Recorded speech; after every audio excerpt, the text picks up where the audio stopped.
Before we adjourn, Mr. President, I want to say a few words of thanks. I'd like to thank the members of the Secretary of the Senate's office, which houses everyone from the parliamentarians to members of the dispersing office to the clerks, historians, curators, librarians, and many other offices and individuals who keep the history and dignity of this institution alive. I'd like to thank the Sergeant at Arms office and the many hundreds of individuals who do everything from keeping us safe to setting up rooms for meetings. I'd also like to thank the Office of the Architect of the Capitol, which works daily to preserve this complex, which is more than just a collection of buildings. It's a living part of our nation's history. I'd like to thank the Capitol Police, who are prepared to put their lives on the line every day to protect everyone who works in and visits the Capitol. We're grateful for everything they do. There's so many others to thank, from the committees and their staffs to the doorkeepers to the legal counsel's office and the pages.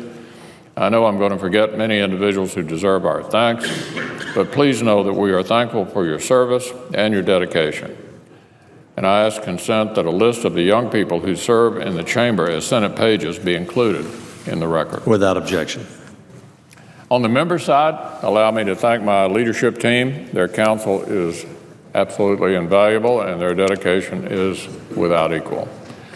And here on the floor, Laura Dove and her Republican cloakroom staff have a tough job making things function every single day.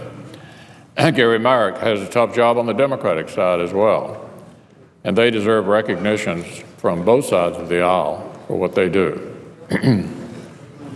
I'd particularly like to thank my Chief of Staff, Sharon Soderstrom, for her remarkable work ethic, her obvious talent. She's got an impressive team behind her. There are so many I can name, but then we'd be here all day. So let me say something they already know. I'm certainly thankful for what Sharon and her whole team do every single day. I know the Democratic leader feels the same way about his chief, Drew Willison, and the members of his staff.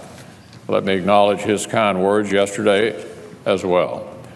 We both have difficult jobs. It's been my view that senators can have strong political disagreements without personal animosity always accompanying it. I'd also like to thank many of the 99 other members of this body who agree with that sentiment. We can disagree, as we often say, without being disagreeable.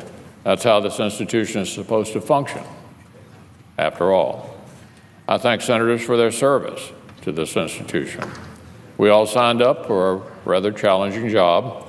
We often have different ideas about what serving our constituents means, but as we've proven so often this year, we can still come together to accomplish important things for our country on education, on transportation, and so many issues. Just like we saw again just a few minutes ago with passage of a significant cybersecurity measure, long overdue improvements to the visa waiver program, tax relief for families and small businesses, and other important matters. I thank the chairman of the Finance Committee the other day for his impressive work on the tax side of that legislation. Senator Hatch has been an invaluable ally working those issues. Passage of a visa waiver reform and cybersecurity legislation are both notable accomplishments for our country, and neither would have been possible without the continued hard work of the Chairman of Homeland Security, Ron Johnson. I'd like to express sincere gratitude to the Chairman of Intelligence, Richard Burr, for his work on cybersecurity, too. I know there are many others to thank, the Chairman of the Appropriations Committee and the leadership and members of all the committees who worked many long hours recently in particular. So I apologize to those I haven't been able to mention, but I want to thank them and to say simply this. I wish you Merry Christmas and a Happy New Year and Happy Holidays to everyone. See you in 2016. Rest up, because we've still got a lot of work to do for the American people.